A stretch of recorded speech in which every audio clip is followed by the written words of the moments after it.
Muy buenas tardes a todos y todas. Es un placer daros la bienvenida a este nuevo encuentro con expertos titulado Neuropsicología y Demencia, Prevención, Intervención y Nuevos Horizontes.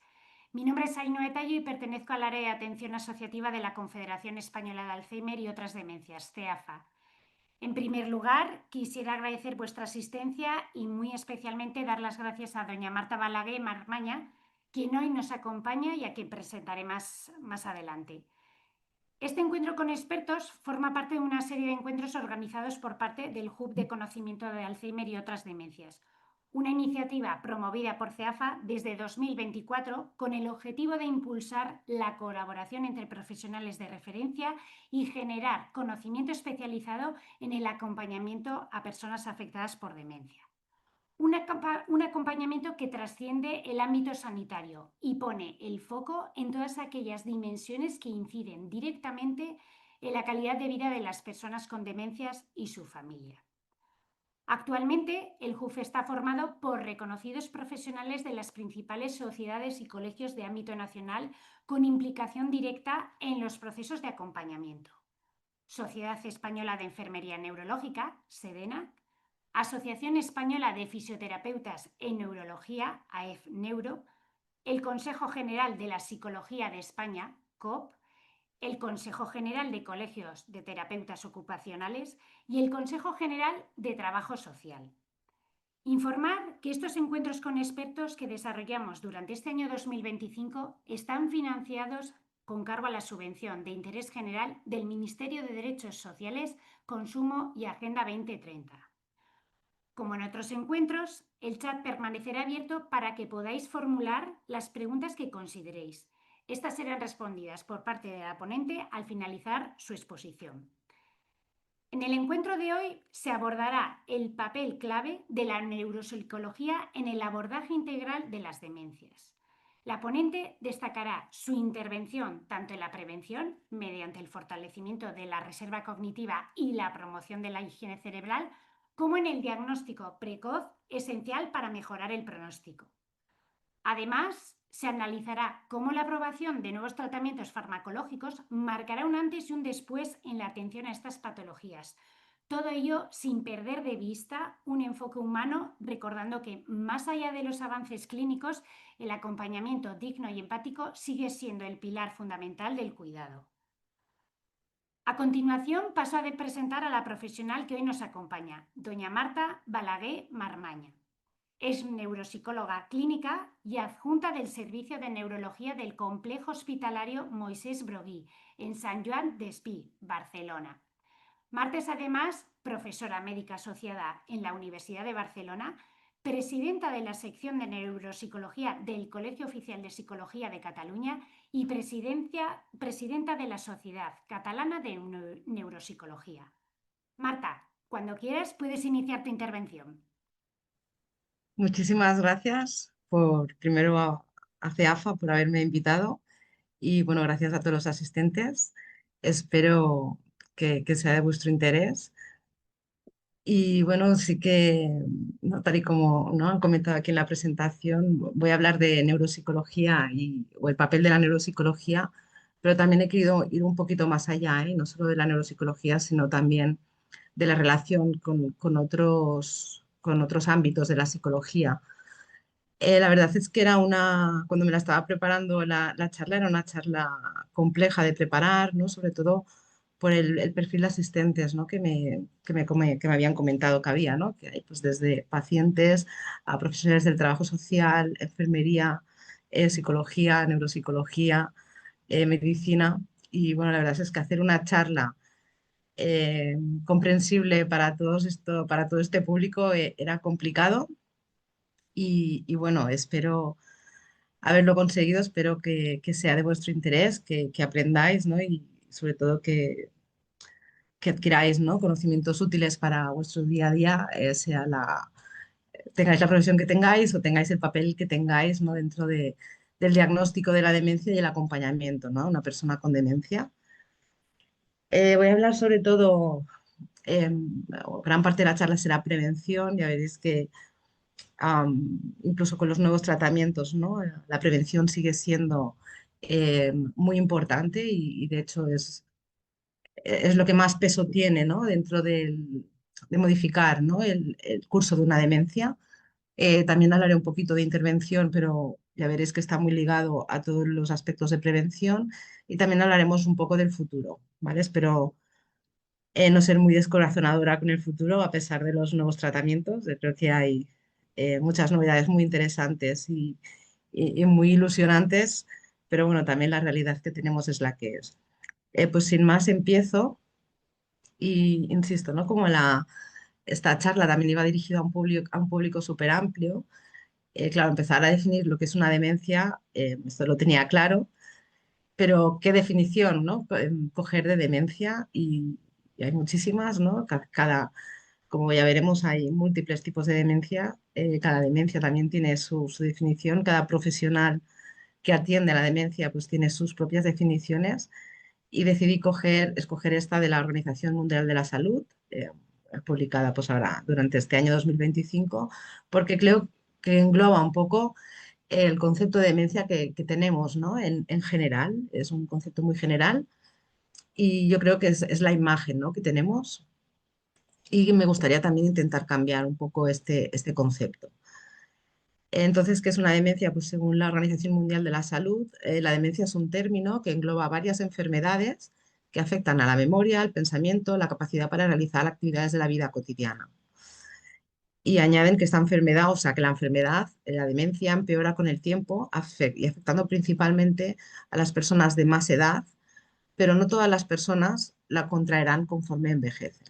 ¿Vale? Voy a intentar, he organizado la primera parte de la charla o el grueso de la charla alrededor de esta definición, un poco para aclarar términos y para ver cómo incidimos, ¿no? en cada aspecto de esta demencia.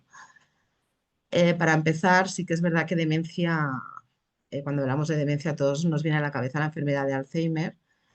Y la verdad que la enfermedad de Alzheimer no es más que una pequeña parte de todo este concepto, sí, de todo el concepto, ¿no? que engloba la demencia. Eh, hay, como dice la Organización Mundial de la Salud, el concepto de demencia engloba muchísimas enfermedades y de muchos tipos, ¿no? Tenemos las demencias primarias, como sería la enfermedad de Alzheimer, que creo que conocéis todos, pero también la ELA es muy conocida. Otras muchas menos conocidas son la PSP o el síndrome de FAR, por ejemplo. Y estas serían las primarias, que primarias quiere decir que la principal causa o el principal síntoma y la enfermedad consiste en que hay una demencia. ¿Vale? Luego están las demencias secundarias, que por ejemplo pueden ser demencias secundarias a patología renal, ¿no? Cuando tenemos un problema en los riñones, un problema grave, el problema renal es el inicial, pero llega un momento que puede acompañar cierto grado de demencia y esta sería una demencia secundaria. La demencia secundaria a la enfermedad de Parkinson, la enfermedad de Parkinson es una enfermedad en sí misma y alguna enfermedad de Parkinson, algunos pacientes pueden acabar desarrollando una demencia. Esto sería una demencia secundaria a la enfermedad de Parkinson, ¿vale? Demencia secundaria al alcohol, por ejemplo. Y estas pueden ser más o menos irreversibles, que este es otro tipo de clasificación, otro tipo, incluye, ¿no? otras enfermedades. La reversibilidad, la irreversibilidad también es un concepto muy importante dentro de la demencia, ¿vale? Como irreversibles, pues tenemos las primarias también, como el Alzheimer, aquí tenéis la APP o el Creutzfeldt-Jacobs, ¿no? Pero también hay de reversibles y esto también es un concepto que quiero remarcar y que es muy importante. Podemos tener un familiar con una demencia, es decir, una afectación de su funcionalidad, una afectación cognitiva que afecta a su día a día, pero esta afectación es reversible. Esto viene sobre todo si la demencia es secundaria al consumo de tóxicos o a una alteración pues, de los electrolitos del cuerpo, de los folatos, de algunas vitaminas. ¿Vale? Luego tenemos demencias de causa infecciosa, tenemos demencias progresivas, ¿no? Como son el Alzheimer, insisto, o pues, el cuerpos de Levy, por ejemplo. Pero también las hay de no progresivas. Podemos haber hecho un ictus, podemos hacer un traumatismo craneoencefálico y cursar una demencia, pero que esta demencia no progrese, se quede estable. Lo que tienen en común todas estas enfermedades y muchas más que no están aquí en este esquema es que todas ellas tienen afectación cerebral, ¿vale? Independientemente de que haya una afectación primaria a nivel cerebral, como un ictus cerebral o un Alzheimer que afecta directamente al cerebro, Si hay, por ejemplo, una insuficiencia renal, una insuficiencia hepática, una insuficiencia cardíaca, puede haber una demencia asociada. Y en el caso de que se asocie una demencia, también es por afectación cerebral. También, perdón, creo que habrá saltado algo de mi ordenador. Pero lo que os decía, ay, disculpar, las alarmas del móvil ya no suenan más. Em, si tenemos la demencia, por ejemplo, una insuficiencia renal, decía, una insuficiencia hepática, una insuficiencia cardíaca, esto también puede implicar una demencia con afectación cerebral. Y la afectación cerebral viene de los procesos o de los nutrientes, la energía que necesita el cerebro y la eliminación de toxinas que necesita el cerebro para poder funcionar. Si el sistema hepático o el sistema renal no funcionan, no se eliminan toxinas, con lo cual el cerebro las acumula y eso hace que haya una demencia. Y en el caso pues, de que haya un problema cardíaco, el cerebro no recibe suficiente oxígeno para funcionar y eso puede generar una demencia. ¿Vale? Entonces, en cualquier caso, la afectación cerebral siempre forma parte de todas las demencias, de lo que entendemos como una demencia. ¿Vale? Y otro aspecto muy importante eh, ¿no? Vista toda esta posibilidad, ¿vale? Diagnóstica, pues otro aspecto muy importante, como podéis deducir, es la importancia de un diagnóstico específico. Cuando sabemos exactamente qué demencia es, podemos saber si es reversible, si es irreversible, si es infecciosa, si es primaria, si es secundaria, si es progresiva, si no es. Y todo eso, pues es muy importante, ¿vale? Y es muy importante para tener un tratamiento y un manejo personalizado, ¿no? Si faltan vitaminas, podemos añadir vitaminas y de esa manera hacerla más reversible. El tratamiento para el Alzheimer, como veremos en un ratito, ¿no? Pues hay tratamientos muy específicos para la enfermedad de Alzheimer. Aparte del tratamiento y las estrategias de manejo, hay alguna demencia que puede cursar, pues a lo mejor con más enfermedades psiquiátricas, ¿no? Con alucinaciones, con delirios, que eso, si lo podemos predecir sabiendo qué tipo de demencia es, a la familia también le genera muchísima más tranquilidad, ¿no? Aunque obviamente son síntomas que no nos gustan a todos, pero siempre podemos hacer cierta prevención o cierta educación, lo podemos prever y podemos dar tratamientos específicos para evitarlo.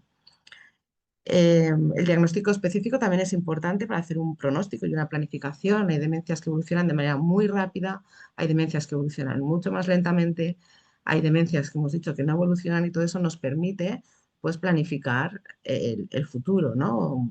Pues pedir asesoramiento para cómo afrontar, ¿no? O sea, si necesitamos, qué recursos necesitamos, si necesitamos residencias, si no necesitamos residencias, si necesitamos una persona, ¿no? que nos ayude a gestionar temas físicos y la demencia también afecta mucho aspectos físicos, ¿vale? Todo esto, si tenemos el diagnóstico específico, nos ayuda.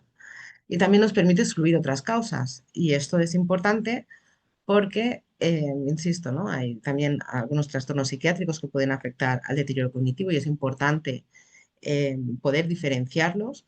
Las demencias de causa o más reversibles también es muy importante detectarlas, obviamente, para poder dar el tratamiento adecuado y poder revertirlas.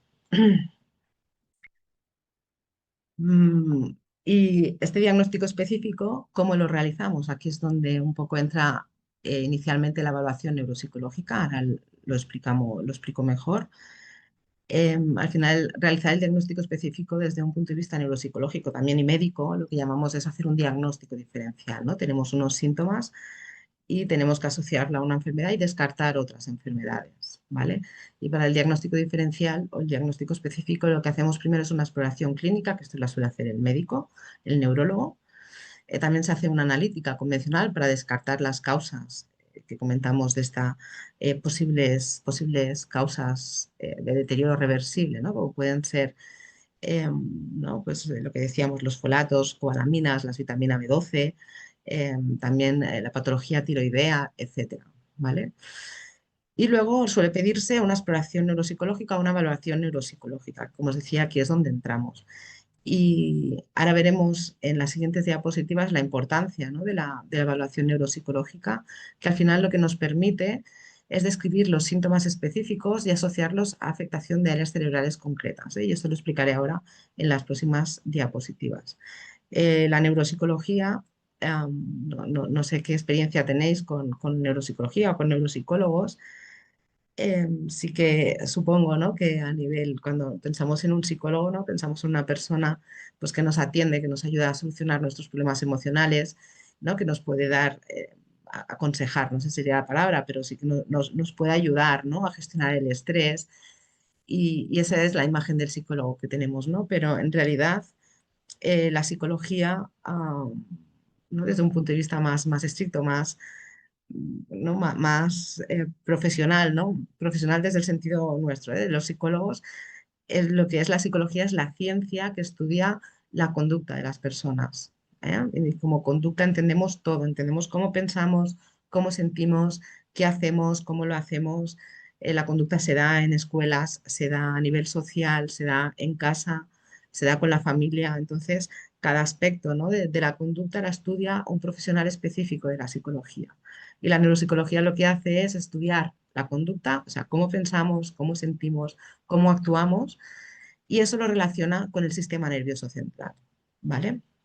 Es decir, con aspectos cerebrales. Sabemos que hay diferentes áreas cerebrales que se encargan de unas funciones que ahora no lo explicaré con detalle, pero sí que os explicaré un poquito cómo lo hacemos, ¿no? Aquí a título de ejemplo, por ejemplo, y en el contexto de las demencias, ¿no? Sabemos que cada subtipo de demencia está asociado a una atrofia, a una pérdida de las conexiones cerebrales en áreas concretas, ¿no? Por ejemplo, la enfermedad de Alzheimer se asocia, ¿no? a una pérdida de lo que llamamos el lóbulo temporal. Y si miráis aquí este dibujito donde está la A, pues esto sería el lóbulo temporal. Y en esta área de aquí es donde empieza a haber pérdida neuronal en la enfermedad de Alzheimer. Pero en cambio hay otras demencias, ¿no? Podría ser la demencia o la enfermedad de cuerpos de Levy, donde esta atrofia, esta pérdida de conexiones neuronales se da a nivel de lo que nosotros llamamos el córtex parietal, que estaría pues, más en la parte más superior y posterior.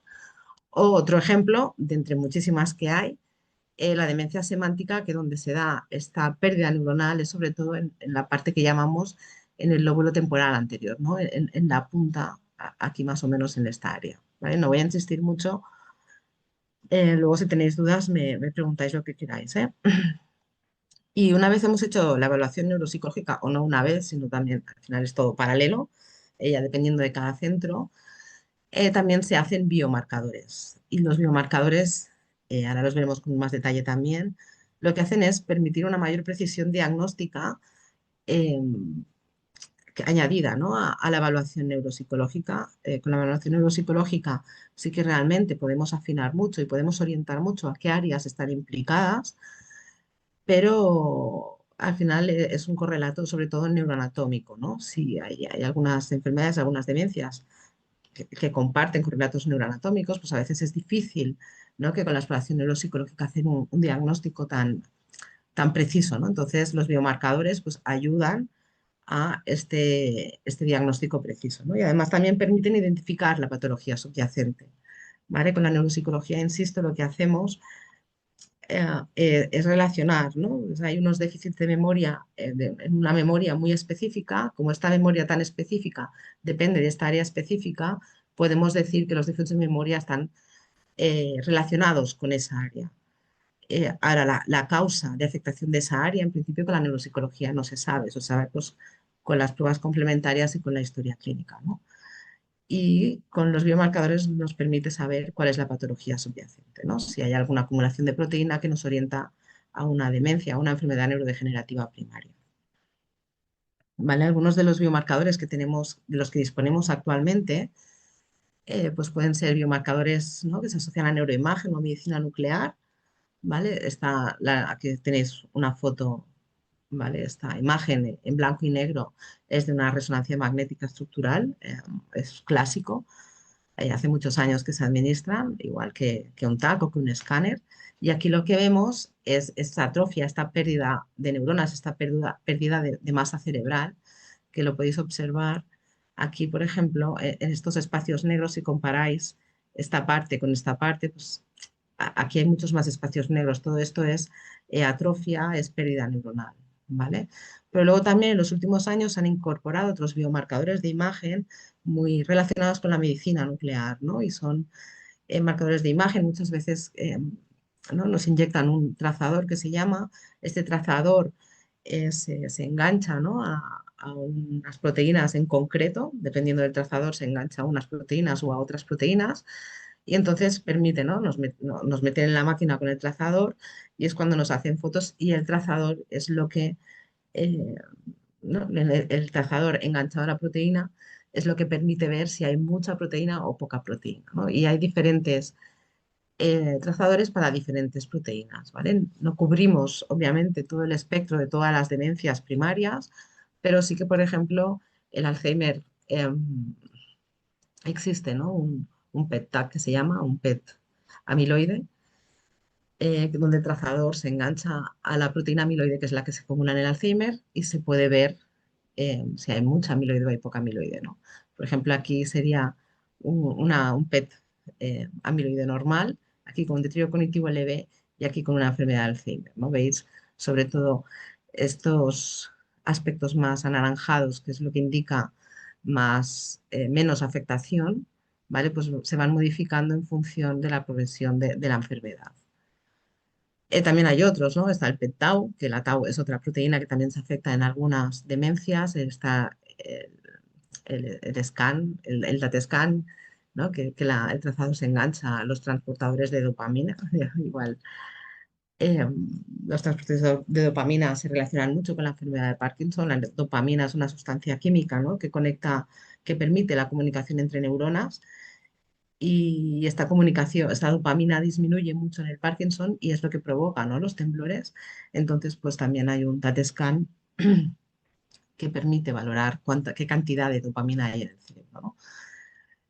Y estos biomarcadores pues son útiles en los de la neuroimagen, en algunas enfermedades quizás más que en otros. Faltan mejorar mucho estos biomarcadores, algunos de ellos, pero en la combinación, ¿no? Estos biomarcadores con los que veremos ahora, más la exploración neuropsicológica, es lo que nos permite hacer un diagnóstico muy preciso de las demencias primarias, insisto. Otro biomarcador es la punción lumbar. La punción lumbar consiste en extraer lo que llamamos el líquido cefalorraquídeo. Consiste en una punción, ¿vale? A nivel de las lumbares. Hay que poner la aguja dentro de la columna vertebral, ¿vale? Suena muy impactante, pero en realidad es una práctica muy, muy, muy habitual, con muy pocos efectos secundarios y con poco riesgo. Y lo que hacemos es extraer lo que se llama el líquido cefalorraquídeo, extraer un poco de líquido cefalorraquídeo, que el líquido cefalorraquídeo es un líquido, ¿no? Que envuelve a todo el cerebro, de manera que el cerebro queda como flotando y esto disminuye la probabilidad de lesión, ¿no? Pues cuando hacemos así con la cabeza, pues el cerebro no choca con el hueso porque está rodeado de líquido y está flotando, ¿no? Está amortiguado. Bueno, pues la punción lumbar lo que hacen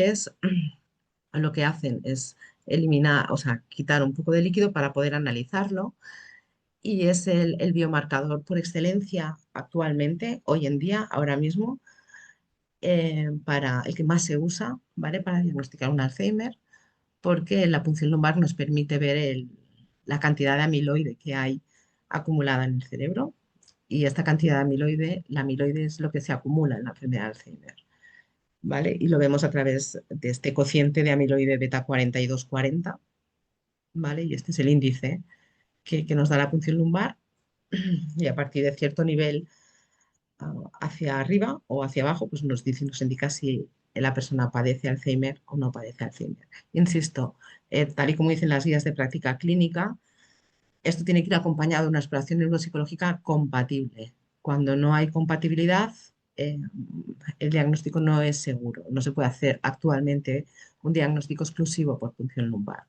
Y esto es así porque todos tenemos amiloide en el cerebro, no solo las personas que tienen Alzheimer, sino que la amiloide es una proteína que todos tenemos en el cerebro. Y el problema que lo que hace que desarrollemos Alzheimer o no es que esta amiloide se acumula de manera anormal. Entonces, si nos hace una punción lumbar, podemos tener amiloide, ¿por qué no? Pero eh, tenemos que encontrar en un punto de corte, ¿vale? Hay un límite, ¿no? A partir del cual se considera anormal o no normal, ¿no? Y eso tiene que ir de acuerdo con la clínica, que la clínica es lo que consigue describir la exploración neuropsicológica, ¿vale? Hay otros biomarcadores de punción lumbar, de líquido cefalorraquídeo, como es, por ejemplo, está la RT-QuIC para alfa-sinucleína o la RT-QuIC para priones, que son otro tipo de proteínas que se afectan en otro tipo de demencias, muy frecuentes también, ¿eh? Y por último, pues actualmente hablar de los biomarcadores en plasma. ¿Qué son los biomarcadores en plasma? Pues el famoso análisis de sangre que va a permitir el diagnóstico de un Alzheimer. Pero siento decir que esto es mucho marketing, en realidad no estamos en ese momento, sí que se está haciendo análisis de sangre con muy buenos resultados y realmente podemos detectar patología de Alzheimer en los análisis de sangre, pero también tienen que ir acompañados de una exploración neuropsicológica compatible, ¿vale? Si no hay una afectación, no es una exploración neuropsicológica compatible, sino una clínica compatible con una pérdida de memoria característica de la enfermedad de Alzheimer. Ya veremos también en diapositivas posteriores cómo la pérdida de memoria mm, se puede explicar por muchas cosas, no solo por Alzheimer. Entonces, insisto, los biomarcadores tanto en la punción lumbar como en plasma, tienen que ir acompañados por una pérdida de memoria característica de la enfermedad de Alzheimer. Y para saber si es característica de la enfermedad de Alzheimer, eh, lo ideal, ¿vale? Lo que nos informa específicamente es la exploración neuropsicológica, ¿vale? Siguiendo con la definición de la Organización Mundial de la Salud, ¿vale? Ya hemos dicho que la demencia, el concepto de demencia engloba varias enfermedades.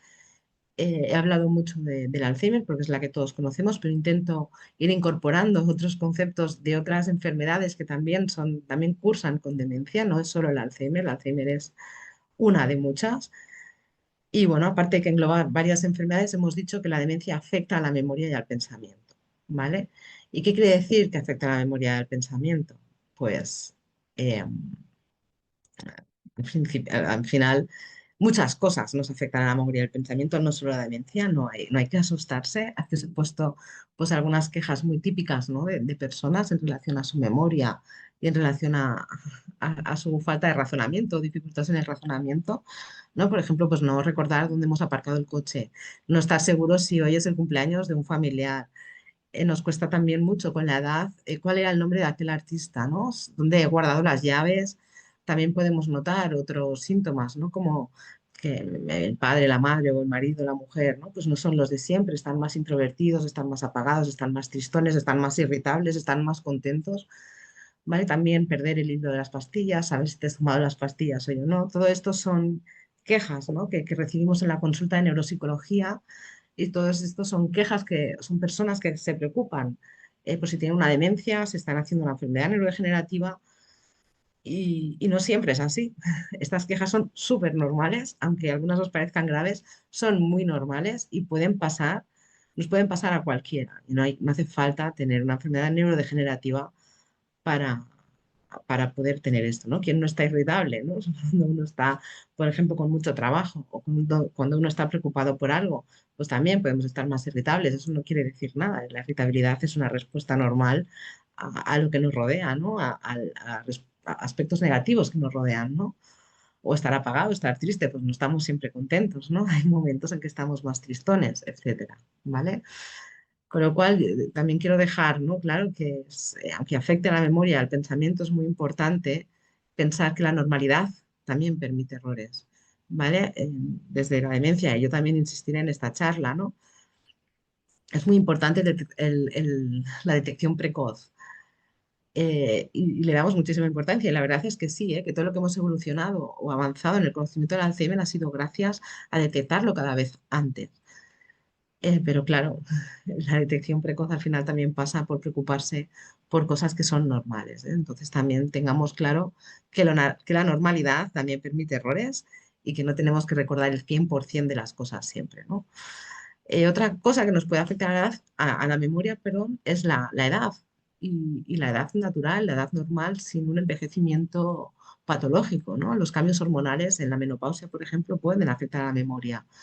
Los cambios sociales, ¿no? Cuando nos jubilamos, eso es un cambio muy grande, ¿no? Y pasamos de tener una actividad muchas veces frenética, ¿no? Detrás del trabajo, el trabajo, la casa, los niños, los nietos, los hobbies, a tener todo el día pues, para nosotros, ¿no? Ese cambio muchas veces también hace que repercuta en nuestra sensación de que nuestra memoria no funciona igual, ¿no?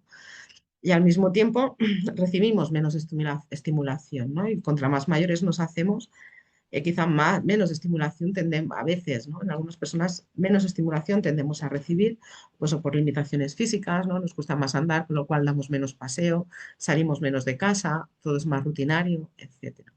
Y todo eso también hace, no tanto que perdamos memoria de manera patológica, pero sí que tengamos la sensación de que nuestra memoria no es la de antes.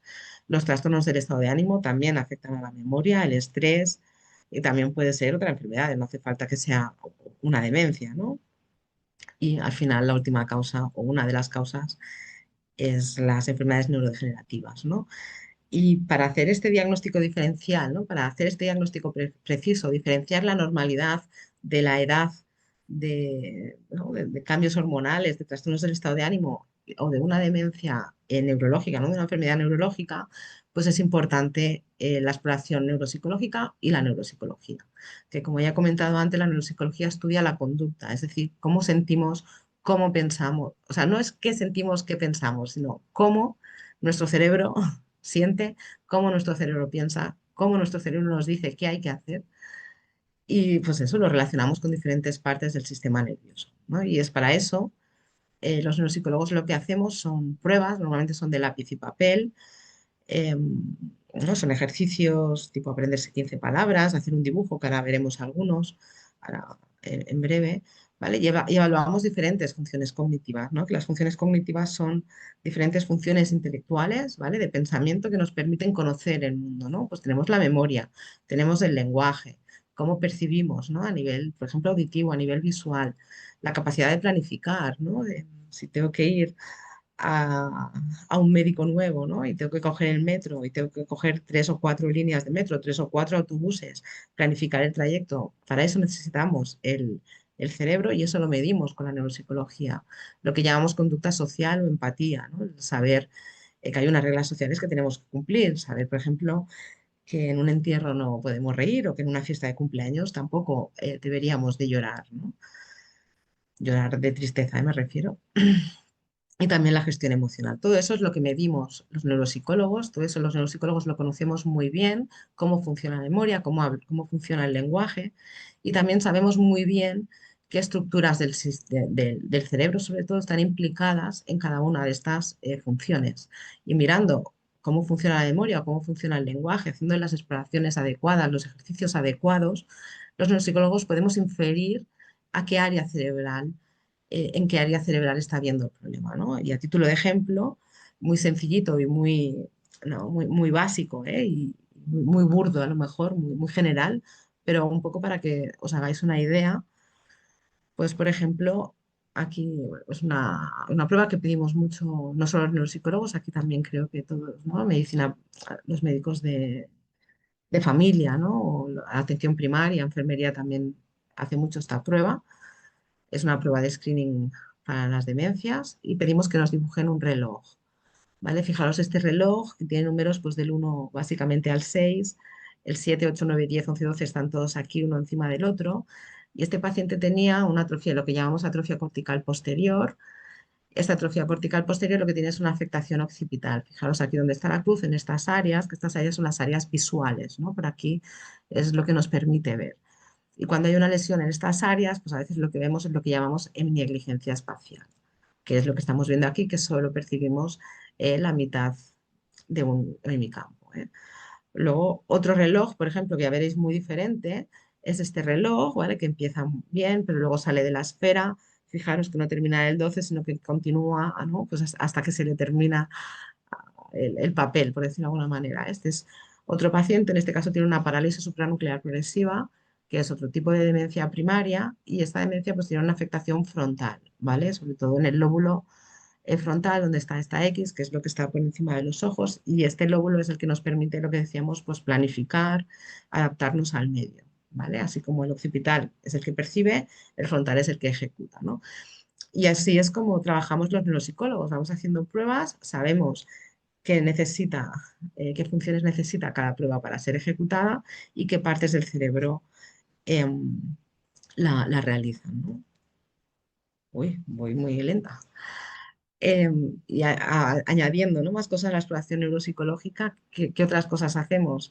o cómo medimos otras funciones, no solo eh, los relojes, ¿no? Sabemos que hay muchos tipos de memoria. Aquí tenéis en esta línea todos los tipos de memoria. Sabemos que cada memoria pues va asociada, ¿no?, a diferentes áreas cerebrales. ¿Vale? Aquí tenéis pues diferentes áreas cerebrales implicadas y todo eso es lo que sabemos los neuropsicólogos, es lo que miramos cuando hacemos una exploración y lo que nos permite inferir dónde está la lesión, ¿no?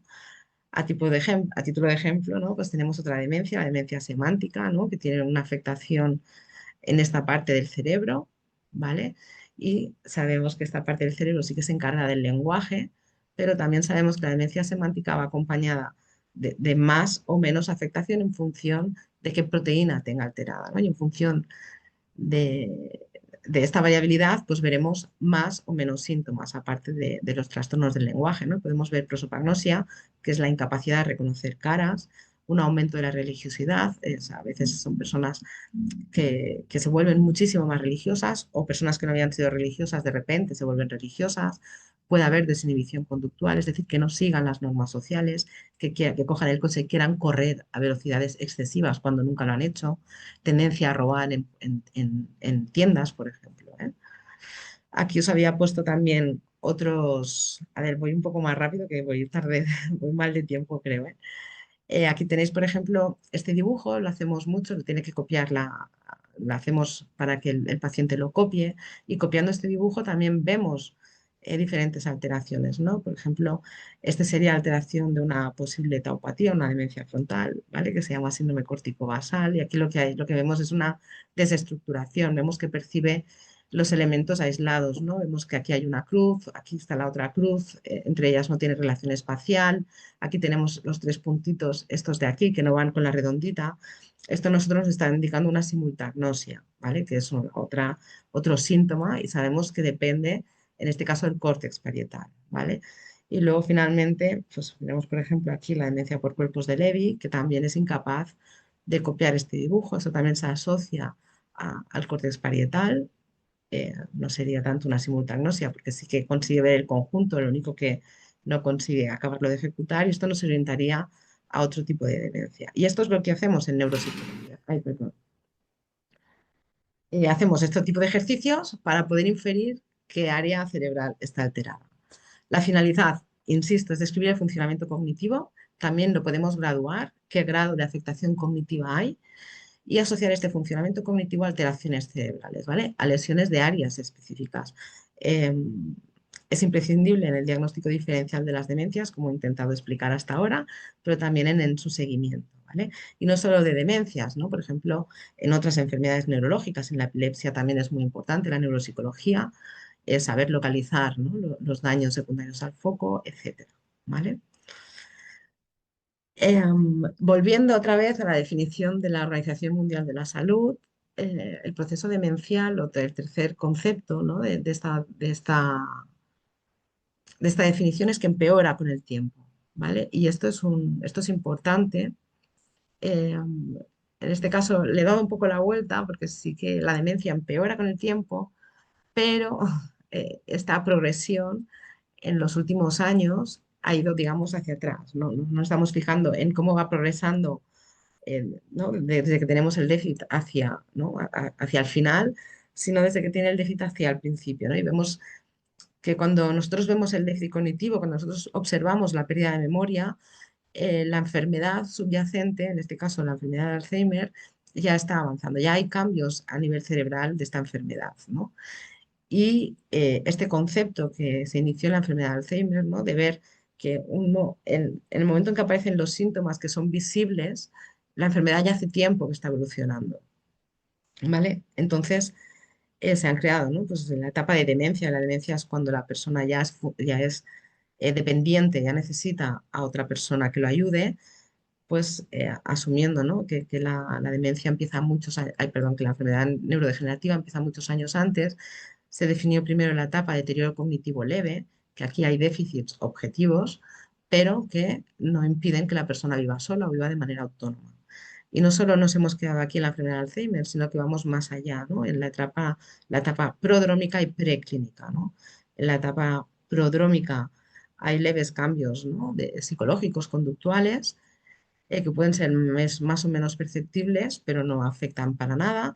Y en la etapa preclínica sí que no hay ni síntomas conductuales ni psicológicos, simplemente están los cambios a nivel cerebral, ¿no? Entonces, este estadiaje, ¿no? de la progresión desde la demencia, no tanto hacia el fallecimiento, ¿no? Sino hacia la normalidad, es muy importante y ha sido muy importante para el desarrollo de los nuevos tratamientos, para el desarrollo de la reserva cognitiva que ahora explicaré, ¿vale?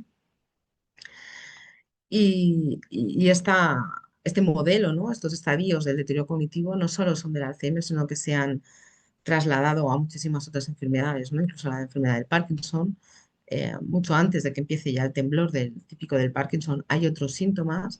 Y también he puesto como ejemplo aquí la encefalopatía hepática, ¿no? Que la encefalopatía hepática es cuando no funciona el hígado, como comentábamos antes, no se eliminan suficientes toxinas, se pueden acumular en el cerebro y entonces el cerebro empieza a funcionar mal, ¿no? Incluso pues en la encefalopatía hepática, tradicionalmente eso se diagnosticaba cuando era evidente, ¿no? Cuando el paciente estaba muy estuporoso y ahora se administra aspiración neuropsicológica tiempo antes, mucho tiempo antes, cuando no es evidente que haya una afectación cerebral, una afectación cognitiva, precisamente para detectar esta encefalopatía hepática que se llama encubierta o mínima, porque es muy importante pues, para el pronóstico de estos pacientes. Y llegamos al grueso, sobre todo, de la charla, que es la última parte, ¿no? De la definición de la Organización Mundial de la Salud de lo que es una demencia.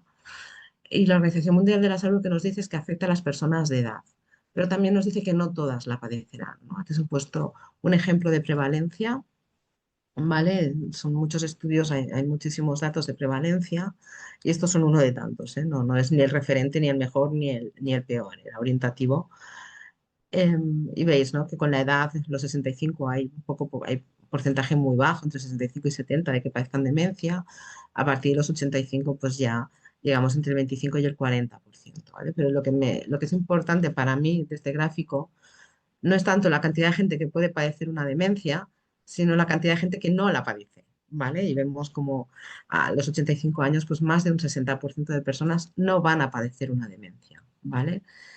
Y lo que es mucho más interesante es que estas personas que no van a padecer demencia, algunas de ellas no la padecerán porque no tendrán la patología cerebral, no tendrán esta acumulación de proteínas, esta acumulación de amiloide en el caso del Alzheimer o de otras proteínas en el caso de otras demencias, pero habrá gente que no la padecerá y sí tenga la patología, ¿vale? Sí tenga acumulación de amiloides, sí tenga acumulación de tau o acumulación de cualquier otra proteína.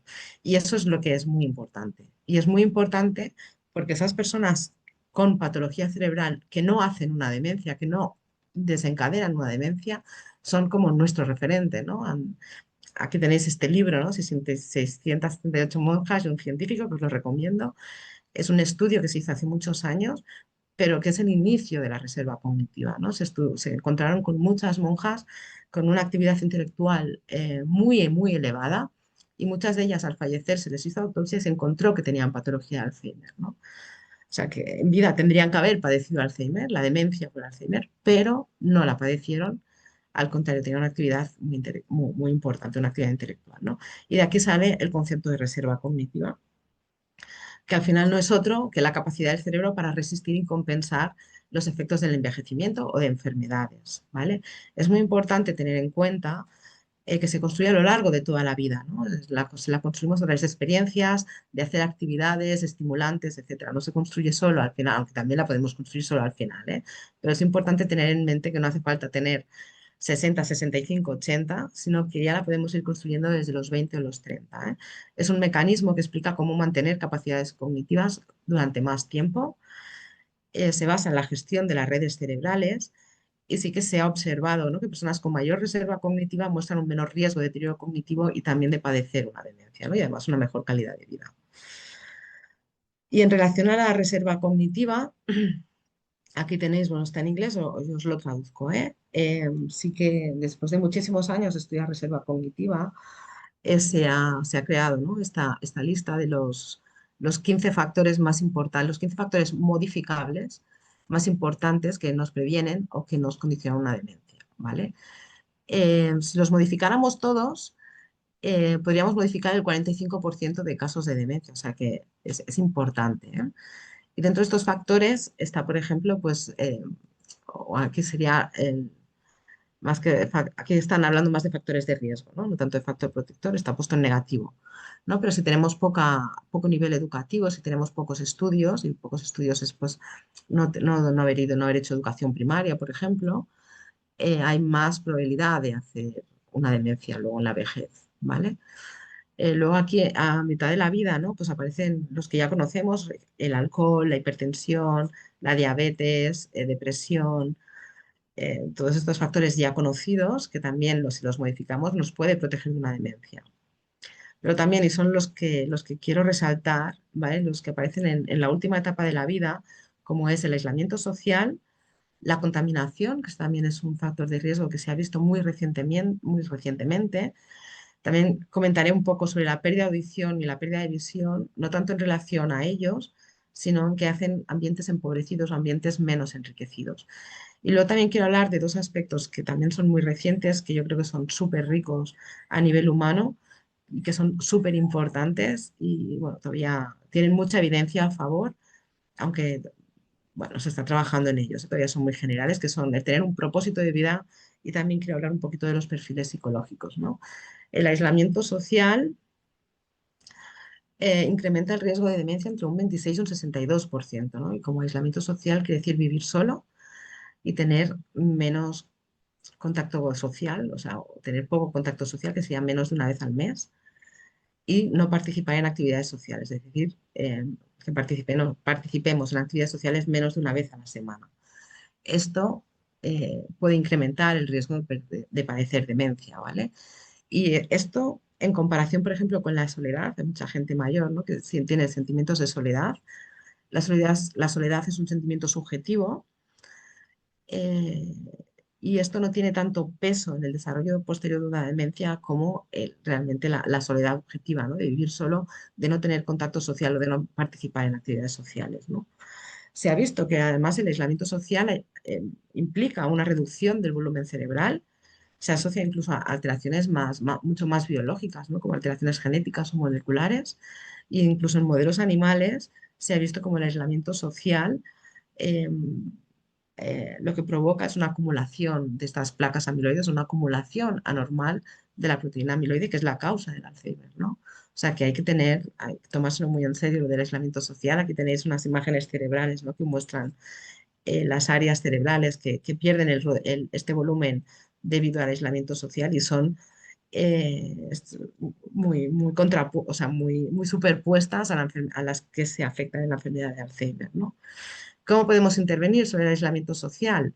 Pues fomentando la integración social, ¿no? Yo creo que aquí somos todos, es solo, no es, o sea, somos uno mismo, ¿no? De favorecer nuestra integración social para prevenir el Alzheimer o las demencias, no solo de Alzheimer, pero también es trabajo quizá de atención primaria, ¿no? De promover esta integración social, de trabajo social, también nos puede ayudar, no sé, hay múltiples profesionales, ¿no? Que asisten a personas con demencia o personas con riesgo de desarrollar demencia, que pueden, ¿no? fomentar esta integración social, intervenciones comunitarias, o sea, puede ser a nivel de ayuntamiento, a nivel político, ¿no? Mejorar las condiciones del vecindario, poner ascensores, que una persona con dificultades motoras o dificultades para caminar pueda salir a la calle a relacionarse con los vecinos, ¿vale?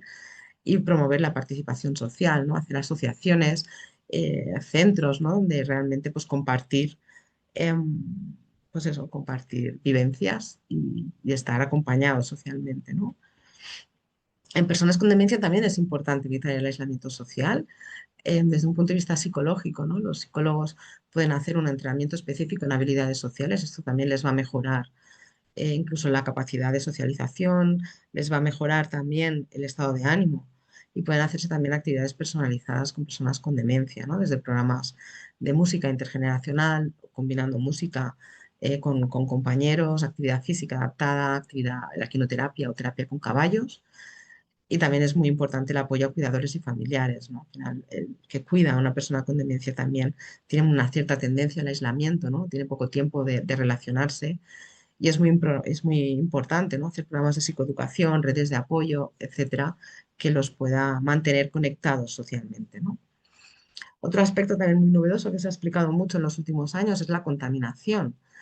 Y sí que se ha visto que exposición crónica a contaminantes atmosféricos como partículas finas, el óxido de nitrógeno, monóxido de carbono, implican un mayor riesgo de demencia. Mayor riesgo de demencia y cuando hay un deterioro cognitivo, una afectación de la memoria o de las habilidades visoespaciales en este caso, esto se acelera contra más contaminación hay. Esto bueno, se ha relacionado con efectos cerebrales, ¿vale? Hay una reducción de la materia blanca y la materia gris, que son diferentes partes, ¿no?, del cerebro. Hay un aumento del volumen ventricular eh, y alteraciones en los biomarcadores cerebrales, ¿no? También la contaminación hace que acumulemos más amiloide, ¿no? Hay diferentes explicaciones como inflamación, estrés oxidativo, el daño vascular, etcétera, ¿vale? ¿Y cómo revertimos la contaminación? Es muy difícil de revertir porque no podemos irnos a vivir al campo tan fácil, ¿no? Pero sí que en los últimos años se ha trabajado mucho con el concepto de recetar verde, prescribir naturaleza, ¿no? Realmente, igual que damos unas pastillas, pues podemos decir, tienes que ir una horita a caminar por el parque del barrio, tienes que ir una horita a caminar por la montaña, por la naturaleza. Y esto no me voy a extender, eh, pero este recetar verde, que es muy importante, tiene muchos beneficios a nivel cognitivo, aparte pues, de salud mental, estados de ánimo, etcétera, un bienestar general, ¿vale? Pero realmente se ha mostrado, aunque no, la evidencia no es muy apabullante todavía, porque estos estudios con contaminación son muy complejos de interpretar, porque hay muchas variables implicadas, necesitas muchísimos, unos estudios muy grandes donde para muchísimos participantes y no son fáciles, pero bueno, sí que cada vez hay más evidencia a favor de que la exposición a la naturaleza, exposición al verde, este recetar verde o prescribir naturaleza, tiene efectos muy positivos directamente sobre la capacidad de memoria, sobre la capacidad de atención y también sobre la capacidad, sobre la función ejecutiva. Y eso nos ayuda a prevenir, ¿no?, la aparición de una demencia. En cuanto a los ambientes poco estimulantes, un poco recoge también todo lo que es la socialización, ¿no? Y aquí quería destacar sobre todo que aquellos trabajos con baja demanda intelectual, que son muy automáticos, ¿vale? En los que uno cuando lo realiza tiene poco control, es decir, tiene poca capacidad de decisión, ¿no? No puede decidir si ahora monto esto aquí o monto esto allí, porque ya viene dado, por ejemplo. Todo eso hace que nos estimulen poco a nivel mental. Son trabajos como muy pasivos, como muy automáticos, ¿no? Em, Estos trabajos son poco estimulantes y no permiten, ¿no? O no protegen del deterioro cognitivo. Y quería, sobre todo lo he puesto aquí entre comillas, trabajos pasivos. Un aspecto súper importante para prevenir la demencia, para prevenir el deterioro cognitivo, para mantener un envejecimiento cognitivamente saludable, eh, algo clave es el esfuerzo cognitivo. Si algo no nos cuesta mentalmente, no hacemos el esfuerzo mental, no nos está estimulando. ¿Vale? Entonces es muy importante. A veces ya tenemos, ¿no?, una edad y ya, pues ahora, ¿para qué quiero pensar? Ah, quiero relajarme. No, no, no, no, no. Hay que pensar, hay que hacer el esfuerzo. Hay muchas personas que se vuelven o nos volvemos intolerantes al esfuerzo o disminuye nuestra tolerancia, ¿no?, a hacer el esfuerzo y esto es lo que hay que evitar, ¿no? A nivel, por ejemplo, de ayuntamientos, es lo que decíamos antes, ¿no? Pues si vives en un barrio con pocos recursos comunitarios, con escasas oportunidades de interacción social, y poca accesibilidad a espacios públicos, pues eso también es un ambiente poco estimulante. Esto hay que intentar revertirlo, ¿vale? Ya sé que al final los que me estáis escuchando, pues no sé si habrá algún político con capacidad, pero no, yo creo que no. Entonces, esto es difícil, pero como luego veréis, lo podéis convertir en un proyecto de vida, que también es un aspecto muy importante para prevenir la demencia y realmente pues mejorar, ¿no?, estos barrios y hacer un ambiente en general, un barrio estimulante, ¿no?, para la gente más mayor. Y bueno, al final, esta estimulación ambiental, aunque sea pasiva, ¿no?, que no interaccionemos directamente con todas las opciones que tenemos, pero el hecho de tenerlas ahí, de tenerlas a mano, de tenerlas cerca, de que sean posibles, eso también previene, ¿no?, el deterioro cognitivo. Y lo que os decía, ¿no?, para mí es importante, pues una idea que ha salido en los últimos años es tener un proyecto de vida, ¿eh? Y yo creo que esto es lo principal, una de las principales causas, ¿no?, es uno de los principales factores protectores, ¿no?, contra la demencia. Aquí tenéis, por ejemplo, este libro, es uno de tantos.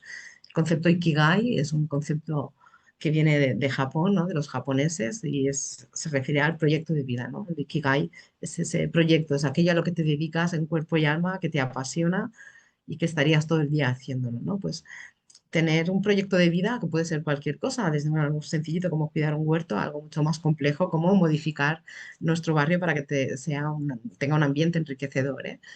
El proyecto de vida tiene que tener un sentido de propósito, o sea, no es hacer una cosa por hacer, sino que te las has de proponer. Son metas personales, es muy importante tener en cuenta que es nuestro, es propio, es individual y no tenemos, tiene que ir con nosotros, con nuestra motivación. Implica también un compromiso social, tiene que implicar un aprendizaje continuo y también nos ha de permitir adaptarnos a los cambios vitales, ¿no? Y para que sea efectivo es lo que decíamos, tiene que ser importante para uno mismo, no para nuestra mujer, no para nuestros hijos, no para nuestros vecinos, sino para uno mismo. Tiene que estar alineado con nuestros valores y motivaciones y fomentar, pues eso, la autorregulación, ¿no? De manera que podamos ir interaccionando, pues voy bien, voy mal, si voy bien, pues ahora puedo hacer esto, si hago aquello, puedo mejorar aquí. Y tiene que fomentar la participación activa en actividades sociales y cognitivas, ¿no? Y aquí es donde decía, ¿no? Que aparte de la neuropsicología que nos permite estos estudios, ¿no? Están hechos la mayoría por neuropsicólogos, ¿no? Que permiten valorar cómo afecta el tener un proyecto de vida a la memoria o a la función ejecutiva y a la acumulación, por ejemplo, de proteínas o a la afectación cerebral. Aquí es donde yo decía al principio, ¿no? Que también quería hacer hincapié con otros profesionales de la psicología, ¿no? El hecho de tener un proyecto de vida. Muchas veces no es fácil encontrar un proyecto de vida, no es fácil tener unos valores claros, tener unas motivaciones claras y sobre todo en nuestra sociedad, ¿no? Que parece que una vez nos jubilamos y no aportamos dinero, pues dejamos de ser un poco importantes y esto tiene que cambiar. Y una intervención psicológica experta, especializada y personalizada puede ayudar a encontrar estos valores, a encontrar estas motivaciones y a encontrar un propósito de vida que realmente nos ayude o nos proteja, ¿vale? de las demencias posteriores. Aquí tenéis algunos ejemplos, no voy a entretener, ¿vale? Pero es participar pues, en programas sociales, en voluntariados, organizar eventos culturales, cualquier cosa que realmente os apasione. O insisto, algo más sencillito, como aprender un baile, aprender a tocar un instrumento o simplemente escribir, ¿no? Una autobiografía.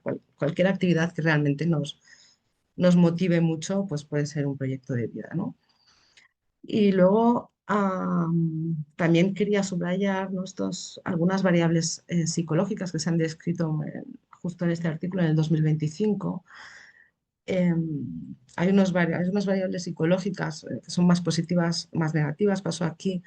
El artículo este lo que nos habla es de diferentes perfiles psicológicos, ¿vale? Y en función de este perfil psicológico, pues hay más riesgo, estamos más protegidos para desarrollar una demencia o menos protegidos, ¿no?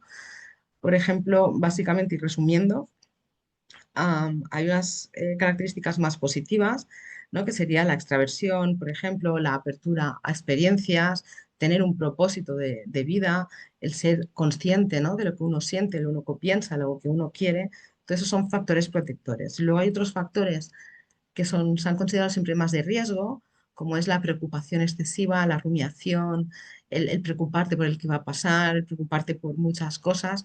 Esto se ha considerado un factor de riesgo, ¿no? Lo que en este estudio, y es lo más interesante, es que el tener factores de riesgo y el tener factores de protección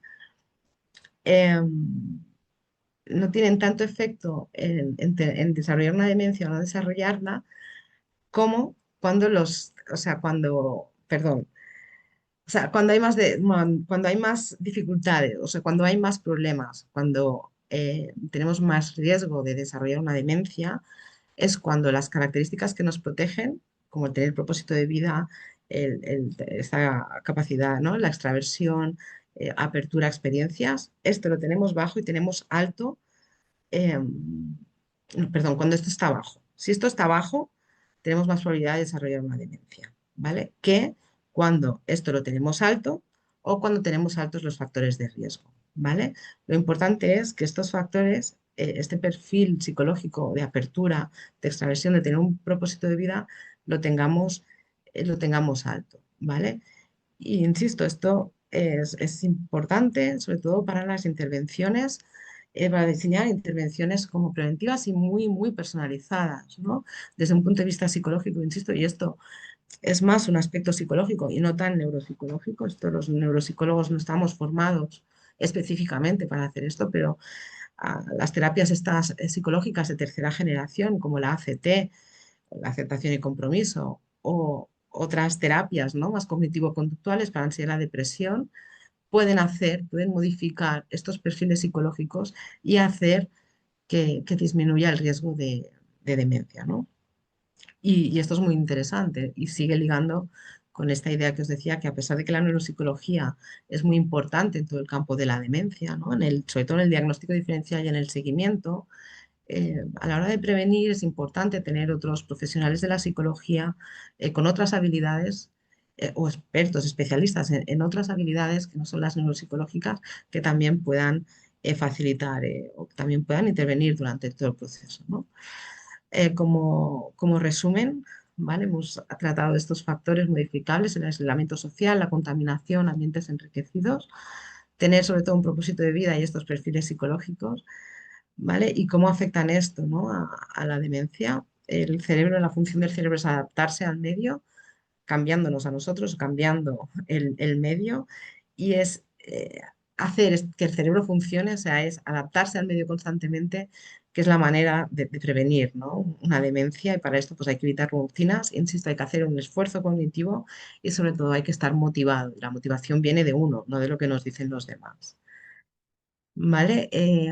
Ahora pasaba al tratamiento, voy muy justita de tiempo, pero bueno, voy rápido, ¿eh? El tratamiento, me voy a centrar sobre todo, hay dos tipos de tratamiento, el farmacológico y el no farmacológico. El farmacológico yo creo que los que asistís a esta charla ya los debéis conocer, ¿no? Son los anticolinestérasicos, los agonistas del NMDA, que son clásicos, lo menos hace 20 años, ¿no? que los estamos recetando, y lo que nos interesa son los modificadores de la enfermedad, ¿vale? Que son los nuevos que han salido este último año, que ahora explicaré un poquito. Y luego también quería subrayar los no farmacológicos, ¿no? El que yo quiero destacar porque es el que conozco, ¿no? El que usamos los neuropsicólogos, que es la estimulación cognitiva, que son programas y técnicas muy específicos y van dirigidos específicamente a estimular funciones cognitivas y a compensarlas. Y también trabajamos mucho la motivación y el estado de ánimo. Esta estimulación cognitiva no es, bajo ningún concepto, hacer sudokus, hacer sopas de letras. Los sudokus, las sopas de letras puede ayudar, pero eso no es estimulación cognitiva. Y los talleres de memoria dirigidos, ¿no? a población general, que no tiene un diagnóstico claro, tampoco es estimulación cognitiva, ¿vale? La estimulación cognitiva, insisto, son programas específicos, técnicas específicas, muy bien diseñadas para estimular específicamente un tipo de memoria y no otro, y sabiendo, ¿no? compensar cómo se relacionan las funciones cognitivas y ir compensando unas con otras. Em, Esta es la enfermedad de Alzheimer, un poco los nuevos tratamientos, el lecanemab, el aducanumab, eh, que intervienen, ¿no? que son los que han salido ahora para tratar el Alzheimer. Bueno, antes de explicarlo, quería un poco conceptualizar el Alzheimer, porque a nivel biológico, a nivel patológico, primero lo que hay es una acumulación de la beta-amiloide. Esta es la primera alteración que hay a nivel cerebral. Una vez se ha acumulado esta proteína amiloide, inicialmente se acumula en el hipocampo, que el hipocampo es la estructura que afecta a la memoria, de ahí, o sea, que sustenta la memoria, de ahí a que la memoria sea el primer síntoma del Alzheimer. Esta acumulación de proteína poco a poco va degenerando y acaba añadiendo lo que se crea, o sea, creando lo que son los ovillos neurofibrilares, ¿vale? Esto lo que provoca es la muerte neuronal, ¿vale? Estaríamos aquí. Y la muerte neuronal al final lo que hace es reducir el volumen cerebral, ¿vale? De manera que en los tres casos empezamos sobre todo a nivel hipocampal, pero se va extendiendo por todo el cerebro, de manera que empezamos con una afectación de la memoria, pero va afectando a todas las funciones cognitivas. Los tratamientos que tenemos ahora, eh, a donde se dirigían es a la muerte neuronal. Lo que hacen es frenar esta muerte neuronal, con lo cual tienen su cierto impacto, sí que atrasan más la aparición de la gravedad de los síntomas, pero los nuevos medicamentos ahora donde afectan es sobre todo, ay, ahora, aquí, a la proteína amiloide. Lo que hacen es empezar desde el inicio. Cuando empieza a acumularse la proteína, es cuando, disculpar, ay, cuando empieza a acumularse la proteína es cuando empiezan estos fármacos, ¿no? Y esto pues genera un cambio de paradigma muy importante, ¿no? Son fármacos que realmente modifican la enfermedad, la modifican específicamente, ¿vale? Además se ha demostrado que reduce el grado de empeoramiento respecto a un grupo que toma un medicamento que no hace el mismo efecto, ¿vale? Elimina además la amiloide cerebral, o sea, mejora la memoria o hace que la memoria en las personas que toman este medicamento sea mejor que las que no lo toman y también disminuye, ¿no? La acumulación de amiloide. Y esto es bueno, buenísimo. Bueno, sí, pero tiene sus limitaciones, ¿vale? Por un lado, hay que administrarlo cuando la enfermedad es muy incipiente, ¿vale? Fijaros que al final, primero es la acumulación de proteínas, pero esta acumulación de proteínas luego genera estos ovillos neurofibrilares y también genera muerte neuronal. Los ovillos neurofibrilares también generan muerte neuronal. Cuando hay muerte neuronal, esto ya no se puede recuperar. Con lo cual, que si no lo damos en una enfermedad muy incipiente, no nos hará el mismo efecto porque ya habrá muerte neuronal. Se trata de evitar que la amiloide se acumule para que no haya pérdida neuronal. Hay que excluir a algunos pacientes, sobre todo los que llevan el gen APOE4 por los efectos secundarios. Aparte, independientemente de que tengamos este gen, hay efectos secundarios muy importantes y la relación coste-eficacia no está todavía clara del todo. ¿Vale? Pero lo que sí que es muy importante es que hay un cambio de paradigma, hemos conseguido modificar la enfermedad y bueno, ya vendrán estos medicamentos, se están valorando por las agencias nacionales de medicamentos y, y eso, a ver, ya, tarde o temprano los aprobarán, ¿vale? Pero es importante, ¿no? Que sepamos eso que tiene que darse cuando la enfermedad es muy incipiente y además solo con el Alzheimer, no vale para otros tipos de demencia que no haya acumulación de amiloide, ¿no? Igualmente, actualmente el mejor del tratamiento es la combinación, lo que se asume, ¿no? Las recomendaciones actuales es combinar los tratamientos farmacológicos con la prevención.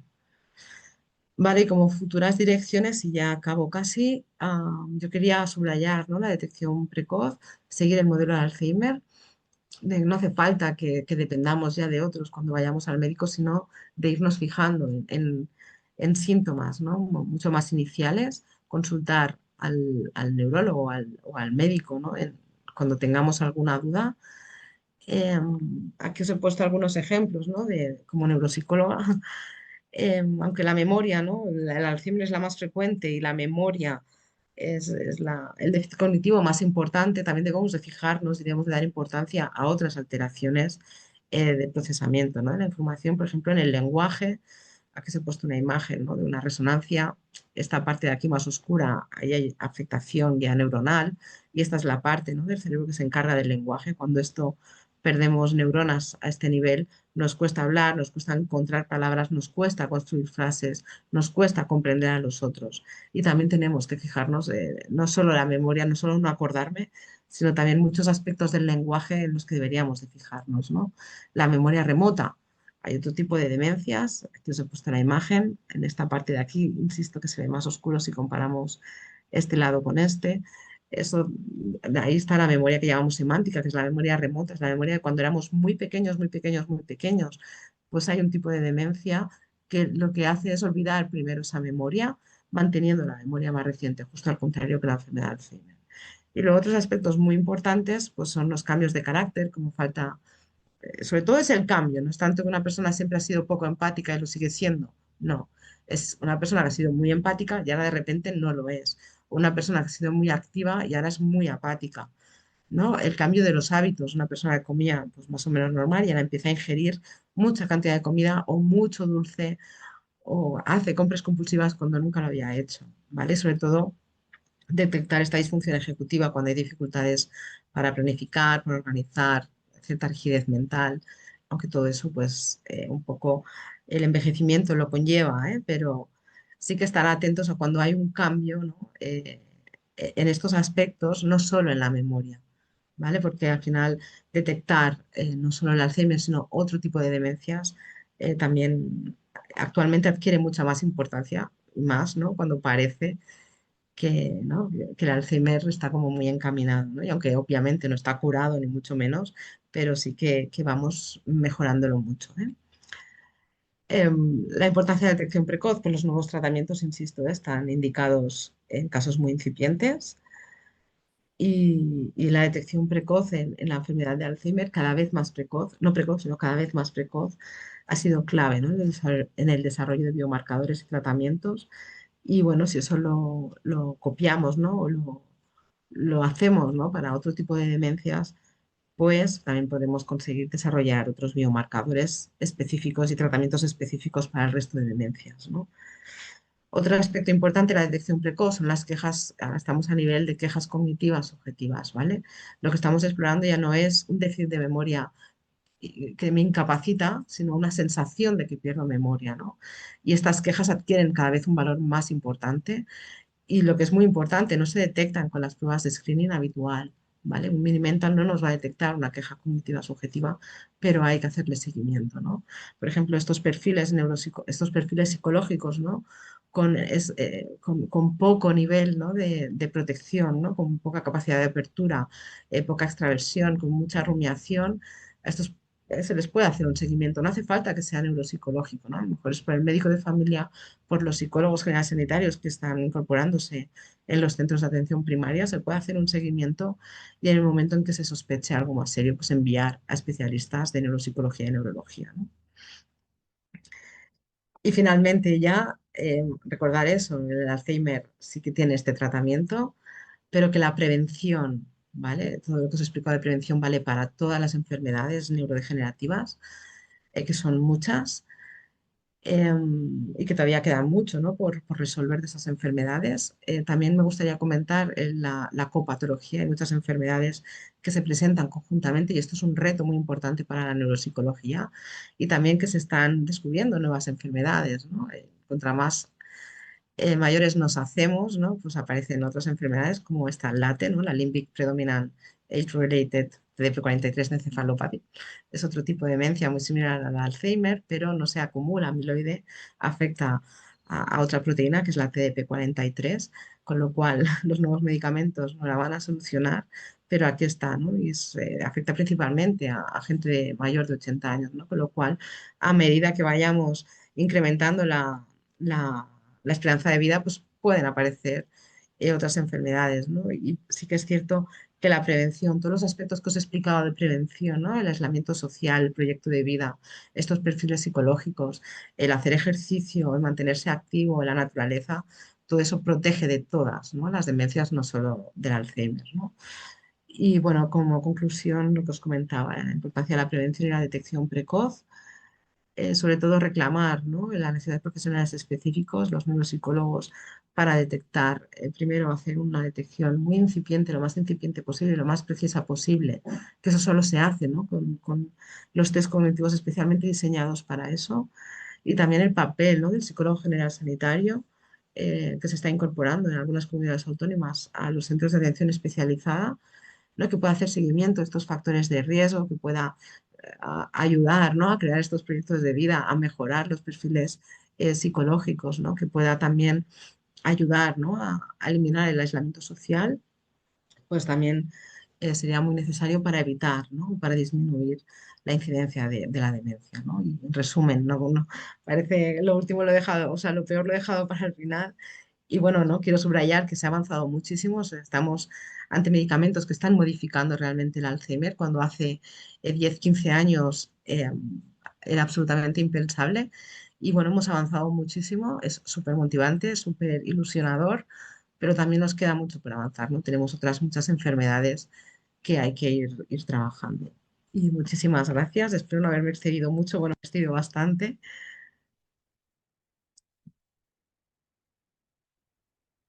No sé. Marta, Me muchísimas pongo a gracias por tu hablar, yo no exposición. tengo fin, ¿eh? Ha sido clara y completa y bueno, en el que hemos podido, bueno, hemos tenido ocasión de conocer más en profundidad, ¿no? La relevancia que tiene vuestro trabajo, ¿no? El trabajo de los profesionales de la neuropsicología. No solo ya en el tratamiento y seguimiento de la enfermedad, sino también, ¿no? En esa prevención y detección precoz, ¿no? Ujú. A continuación vamos a pasar a abrir el espacio de preguntas.